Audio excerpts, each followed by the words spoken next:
That belief you carry, that Jesus carried divine blood, is based on a document that was written to contradict itself.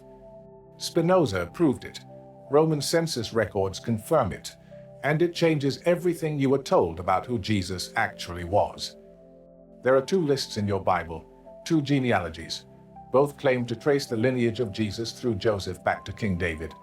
They appear in the Gospel of Matthew and the Gospel of Luke. They are printed one after the other in most study Bibles, separated by a few hundred pages, and most people never read them side by side. I did. And what I found when I placed them next to each other, on the same desk, under the same light, is something I need to show you very carefully, because once you see it, the doctrine of divine blood becomes a different kind of question.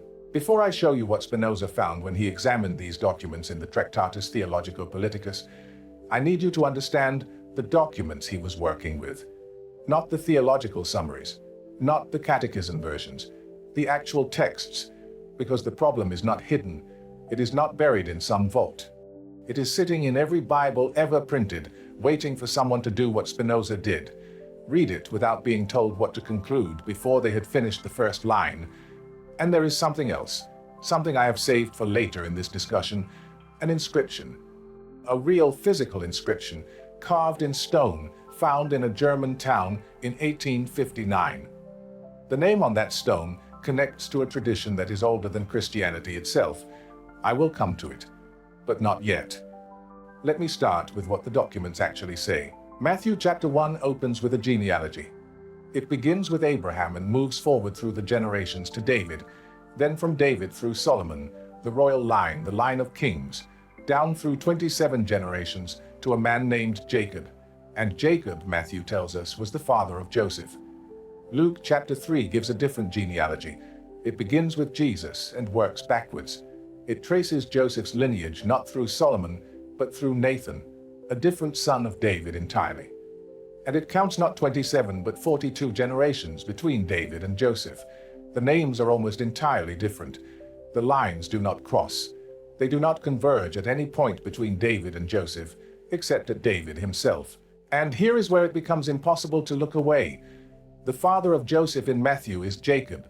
The father of Joseph in Luke is Eli. Not Jacob, Eli, a completely different man.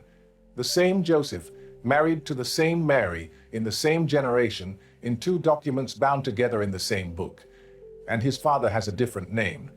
Now the church has an explanation for this. I want you to hear it, because it is important to understand why Spinoza thought the explanation was actually evidence of the problem, not the solution. The traditional response, developed over centuries by commentators who understood perfectly well what they were looking at, is that one genealogy traces the lineage through Joseph and the other through Mary. This harmonization appears first in early patristic writers and has been repeated with increasing confidence ever since. The difficulty, and it is a difficulty that no honest reader can set aside, is that Luke's text does not say this. Luke chapter 3 verse 23 says Joseph, not Mary. Joseph. The Greek is unambiguous. And Spinoza, reading the Greek, observed that a genealogy that says it traces one person but actually traces another is not a genealogy. It is an editorial intervention. Someone needed these two lines to exist simultaneously, and the only way to accomplish that was to claim they were tracking different people, despite the fact that the text of Luke explicitly names Joseph. There is another detail that deserves attention here. Matthew structures his genealogy in 3 sets of 14 generations, from Abraham to David, from David to the Babylonian exile, and from the exile to Jesus. 14, 14, 14, a symmetrical pattern, the kind of pattern that belongs to literature, not to biology. Human lineages do not arrange themselves in tidy numerical groups. Someone shaped this list. Someone counted, adjusted, and presented a genealogy that would carry theological weight through its very structure. And Luke, working independently, produced a completely different structure with a completely different count. Neither writer was recording what he found. Each was constructing what he needed. This would be enough on its own. 2 irreconcilable genealogies, 2 different fathers for the same man, 2 different lines from David, different numbers of generations, almost no overlapping names. Spinoza identified this in chapters 8 and 9 of the Tractatus as decisive evidence of multiple authorship with different agendas, not a single divinely guided narrative, but two separate human compositions, written decades apart, each constructing a lineage to serve a distinct theological and political purpose. That by itself would be sufficient. But the story goes much deeper than the genealogies. I showed this problem to someone once, someone I had known for a long time. We were sitting at a table, an ordinary evening, nothing academic about the setting, just two people who had shared enough years to be honest with each other. The plates had been cleared. There was a glass of something between us, the overhead light casting that particular warmth that kitchens have when the rest of the house has gone quiet. I laid it out carefully. The two genealogies, the different names, the different numbers. I thought the clarity of the evidence would speak for itself. The person listened, patiently, more patiently than I had expected. And when I finished, they did not argue. They did not try to explain the discrepancy or offer a harmonization. They said something I was not prepared for. You always need it to not be true. The sentence was not angry. It was tired. It carried the particular weight of someone who had watched me do this for years and had come to a conclusion. Not about the genealogies, but about me. About what the research was costing the people around me.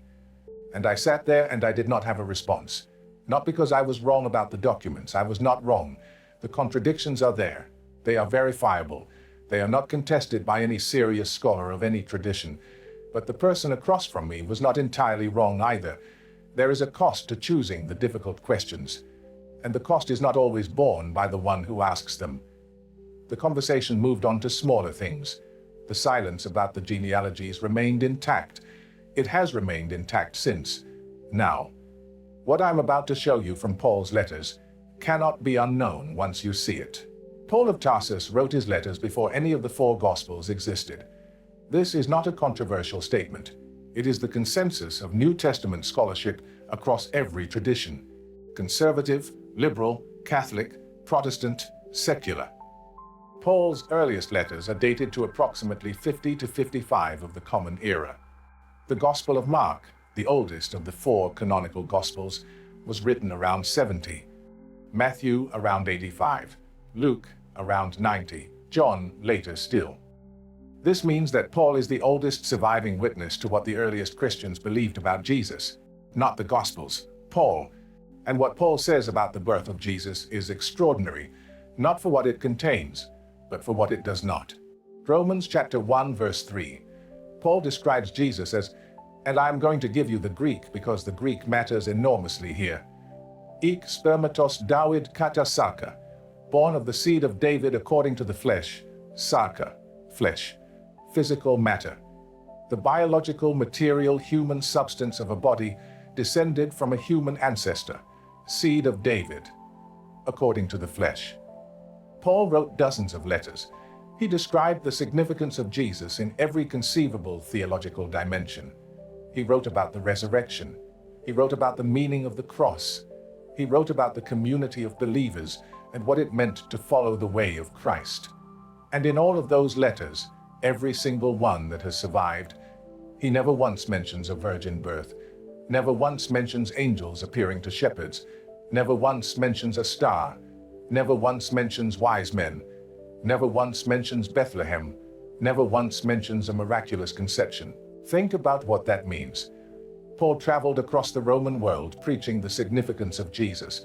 He wrote to communities in Rome, in Corinth, in Galatia, in Philippi. He debated with other apostles. He defended his authority. He argued about circumcision, about dietary law, about the meaning of the resurrection. If there had been a miraculous birth, if Jesus had been conceived without a human father, it would have been the single most important piece of evidence in every argument Paul ever made. And he never mentions it, not once. The oldest witness to the Christian faith describes the birth of Jesus in one phrase, and that phrase says, born of the seed of David, according to the flesh. Spinoza read this, and what he observed was precise and I think devastating in its simplicity. What Paul knew about the birth of Jesus was that Jesus was a descendant of David, a human descendant, through biological generation, according to the flesh. That is what the earliest source says. Everything else, the angels, the virgin, the star, the manger, was added later by different writers with different purposes in different decades. In a moment, I will show you a Roman document, not a theological text, a bureaucratic record, that makes the census account in Luke impossible as written. But first, I need to explain why the census matters at all. Luke chapter 2, verses 1 through 4. Augustus orders a census. Everyone must return to the city of their ancestors to be registered. Joseph, being of the house and lineage of David, travels from Nazareth to Bethlehem. Mary accompanies him. Jesus is born in Bethlehem. This is the narrative, and it serves a very specific function. It gets Jesus to Bethlehem, because the prophecy in Micah chapter 5 verse 2 says, the Messiah will come from Bethlehem. Jesus was from Nazareth. Everyone knew this. The Gospels themselves refer to him repeatedly as Jesus of Nazareth. So the question becomes, how does a man from Nazareth get born in Bethlehem? Luke's answer is the census. The problem is that the census, as Luke describes it, does not correspond to anything in the Roman historical record. The census of Quirinius is real. It happened. It is documented by Josephus in the Antiquities of the Jews, Book 18, Chapter 1, Section 1. But Josephus dates it to 6 of the Common Era. Herod the Great, who appears in Matthew's birth narrative as the king who ordered the massacre of infants, died in 4 before the Common Era. That is a gap of approximately 10 years. Luke places the census and Herod in the same time frame. The historical record does not permit this. But here is the more important problem, the one I want you to stay with. I was working with the Greek text of Luke chapter 2 one afternoon in Norwich, late autumn, the kind of gray light that comes through the window and makes everything on the desk feel heavier than it is. I had the text open on one side and on the other, a photocopy of an Egyptian census papyrus from 104 of the Common Era, one of the actual surviving Roman census documents from the ancient world. The tea beside me had gone cold without my noticing. The house was quiet, just the faint sound of rain against the window and the particular stillness that comes when you are reading something that does not want to cooperate with what you already believe. The Egyptian papyrus is clear. It instructs residents to return to their current places of residence for registration. Current, not ancestral. The purpose of a Roman census was taxation. It recorded where you lived, what property you held, how many people were in your household. It was a fiscal instrument. The idea that Rome would require millions of subjects across the empire to travel to the cities of their distant ancestors, in some cases hundreds of miles, across difficult terrain for a man whose ancestral connection might be 1,000 years old, is not attested in any surviving Roman administrative document. Not in Suetonius, not in Tacitus, not in the Egyptian papyri, not in any inscription. The sensation of holding those two documents side by side was not triumph. I want to be precise about that. It was the particular strangeness of seeing two realities that simply do not fit together, like pressing two puzzle pieces into the same space and feeling the cardboard bend. Luke needed Joseph in Bethlehem. The census was the mechanism. But the mechanism, when you place it against the actual Roman administrative record, does not function as described. This does not mean Luke was lying. It means Luke was constructing a narrative, a theological narrative. And the construction required moving a family from Nazareth to Bethlehem in a way that would feel historically plausible to a first-century reader who had no access to Roman census archives. Spinoza understood this. He understood that the census in Luke was not a historical report, but a narrative device, and that recognizing it as such was not an attack on the text, but an act of reading it honestly. There are 3 sources for what I'm about to tell you. 2 you may have encountered before. The third is the one that matters most, and I have saved it for this moment. The first source is the Talmudic tradition in certain passages of rabbinic literature, and I want to be careful here because this material is complex and has been misused by people on both sides of the argument. Jesus is referred to as Yeshu ben Pantera, Jesus, son of Pantera. This tradition predates the Christian responses to it. It is not, as some have claimed, a late medieval invention designed to slander Christianity. It appears in early rabbinic material, and it represents an independent Jewish tradition about the parentage of Jesus that existed alongside and in tension with the Christian account. The second source is Celsus, the Greek philosopher, writing around 178 of the Common Era. Celsus, in his work against the Christians, preserved in fragments through Origen's response to it, mentions the tradition that Jesus was the son of a Roman soldier named Pantera. Celsus was not a rabbi. He was not part of the Jewish tradition. He was a Greek intellectual working with sources available to him in the 2nd century, and those sources included the Pantera tradition. What makes this significant is that two entirely independent traditions, one Jewish, one Greek, arrived at the same name from different directions. That convergence is not proof, but it is not nothing. The third source is physical. In 1859, in the town of Bingerbrook in Germany, a Roman tombstone was discovered.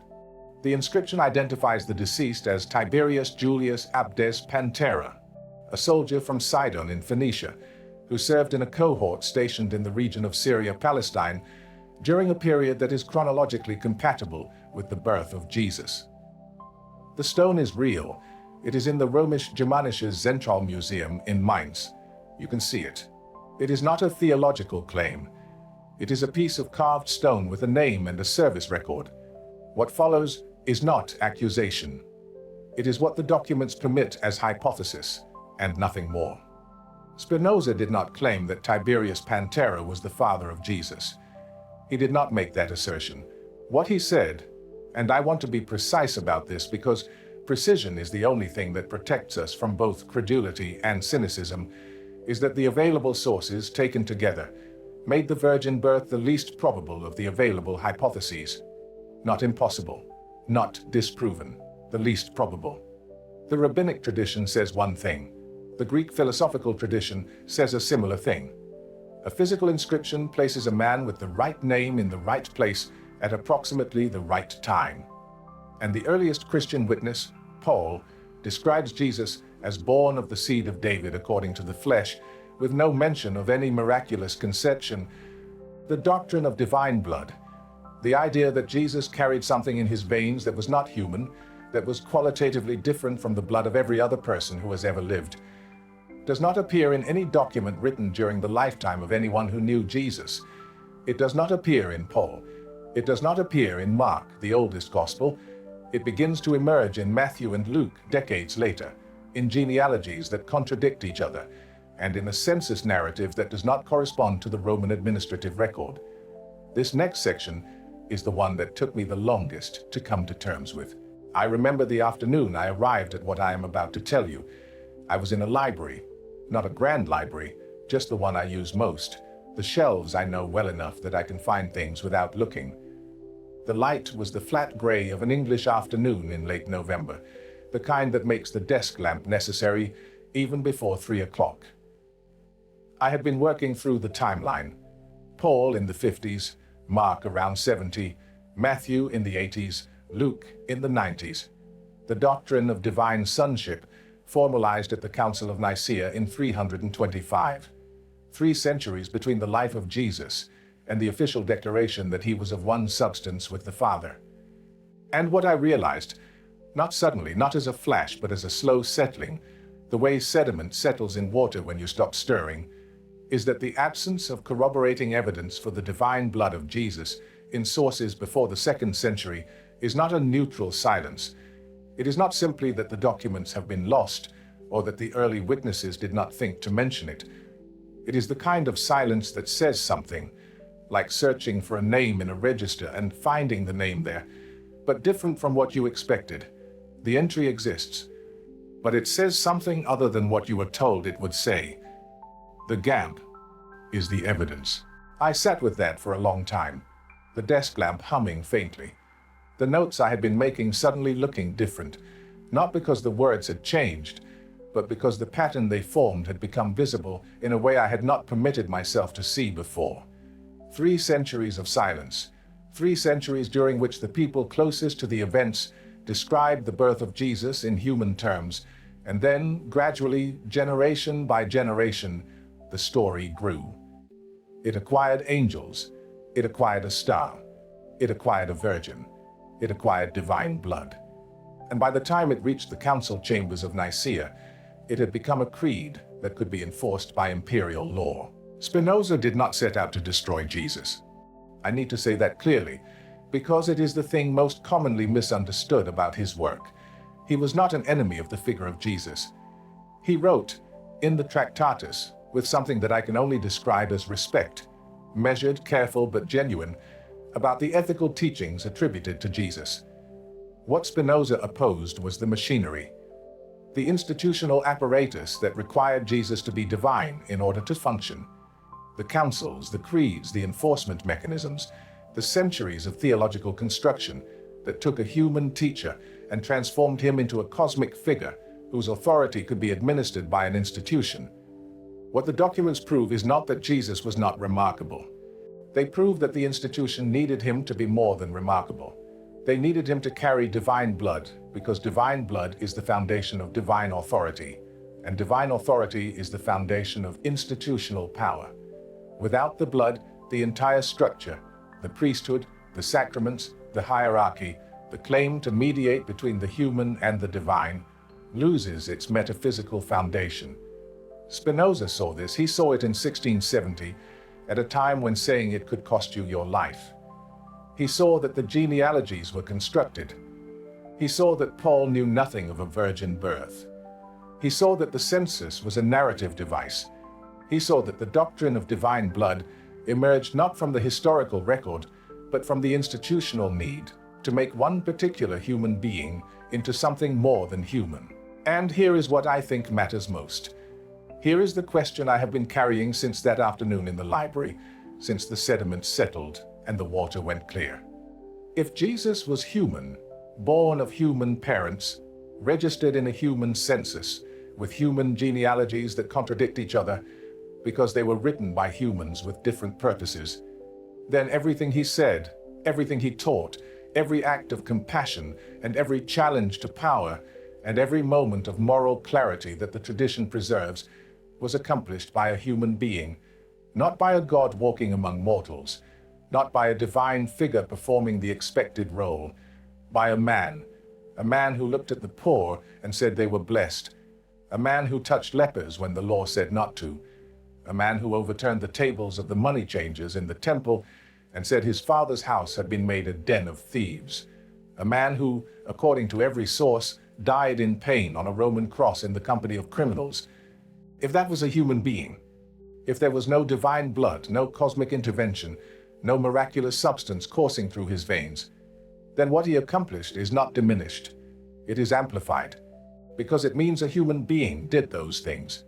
It means the capacity for that kind of wisdom, that kind of courage, that kind of compassion exists within the species, within us. Spinoza understood this. He understood that stripping away the divine blood did not leave an empty figure. It left a more extraordinary one, because a God performing miracles is simply a God doing what gods do, but a human being standing against the most powerful institutions of his time, speaking truth to the poor and the outcast, dying rather than recanting. That is something else entirely. That is not theology. That is what human beings are capable of when they choose to be. The genealogies are constructed. The census is a narrative device. Paul never heard of a virgin birth. The Pantera tradition sits in stone in a museum in Germany, offering an alternative that the institution has spent 2,000 years trying not to address. And the Jesus who emerges from all of this, from the documents, from the silence, from the contradictions, from the evidence, is not less than the Jesus of the creeds. He is more, because he did it as one of us. That is what Spinoza proved. Not a scandal, not an accusation, a liberation. The liberation of a remarkable human being from the machinery that needed him to be something other than what he was. And the question that remains, the one I cannot answer for you, the one you will have to sit with on your own, is this. If everything attributed to Jesus was accomplished by a human being, what does that tell you about what human beings are capable of becoming? Take care of yourselves.